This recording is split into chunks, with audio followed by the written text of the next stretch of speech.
Hello, ಅವನಿಗೆ ಹೇಳ್ತೀನಿ ನಾನೇ, ಲವ್ವರು ನಾನೇ, ಎಲ್ಲದು ನಾನೇ. ದಿನಕ್ಕೆ 4 ಸಲ 5 ಸಲ. ಅದ್ರಲ್ಲೂ ಏನ್ ಗೊತ್ತಾ, ನನ್ ಗಂಡನ ಔಟ್ ಮಾಡ್ಸೋದು. ಸುಖನೇ ಬೇರೆ. ನೀನ್ ಯಾವಳೆ, ನೀನ್ ಹೋಗಿ ನಿನ್ ಗಂಡನ ಅದನ್ ಬಿಟ್ಕೊಂಡು ನಮ್ಮ ಗಂಡ ಹೆಂಡತಿ ವಿಷಯದಲ್ಲಿ ನೀನ್ ಯಾಕೆ ಬರ್ತೀಯಾ? ನನ್ಗೆ ಅದಾರ್ಥ ಆಗ್ತಾ ಇಲ್ಲ. ಚಿನಿ ಬಾ ಬಾ. ನೆಕ್ತಿಯ ತಾನೆ ಲೇ. ನಮ್ಗೇನ್ ರಾತ್ರಿನೇ ಬೇಕಾ? ಕಾರಲ್ಲಿ, ಬೆಡ್ ಅಲ್ಲಿ, ಸೋಫಾದಲ್ಲಿ, ಆಫೀಸಲ್ಲಿ, ಎಲ್ ಬೇಕಲ್ಲ. ಅದು ನನ್ ಮಗಳು ಸುವೀಕ್ಷಾ ಇಲ್ಲ ಅಂತ ಅಂದ್ರಂತೂ ಬಿಡು, ಎಲ್ಲಾ ಕಡೆ ಬಾತ್ರೂಮು ಎಲ್ಲಾ ಕಡೆ ಮಾಡ್ತೀವಿ. ಅದ್ರಲ್ಲೂ ನನ್ ಗಂಡ ಅಂತೂ ಹಾಚಿದ ಕಿಸ್ ಮಾಡು. Love you.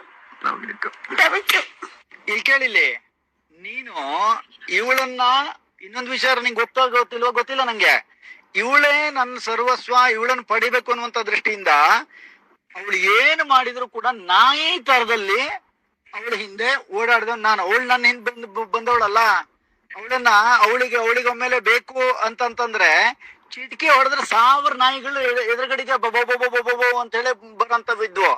ಆದ್ರೆ 4 ತಿಂಗಳ ಪರಿಶ್ರಮದ ಫಲವಾಗಿ ಭಗವಂತ ನಂಗೆ ಕೊಟ್ಟ ಅಂತ ಅನ್ಕೊಂಡಿದೀನಿ. ಗೊತ್ತಾಯ್ತಾ ಮೇಡಮ್?